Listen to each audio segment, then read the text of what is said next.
আমরা সবাই ব্যস্ত, কিন্তু কখনো ভাবছো একটা ফোন কল না ধরার জন্য সারা জীবন আফসোস করতে হতে পারে?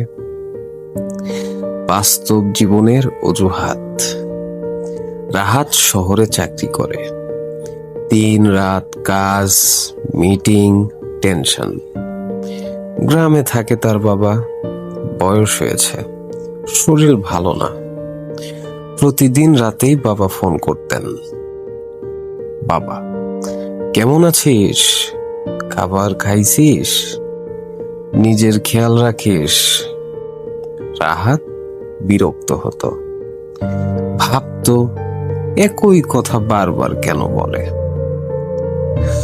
সেই রাতেই এক রাতে গুরুত্বপূর্ণ মিটিং চলছে, ফোন বেজে উঠল, বাবা কল করছে।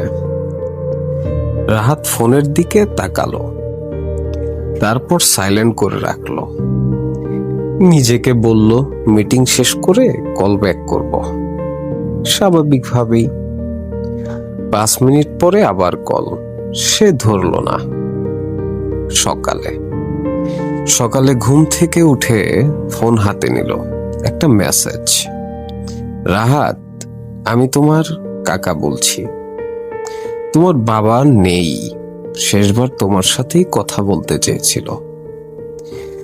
রাহাতের হাত কেঁপে উঠল, ফোনটা মেঝেতে পড়ে গেল। অনুতপ্ত। গ্রামে পৌঁছে বাবার নিথর মুখ দেখে সে ভেঙে পড়ল।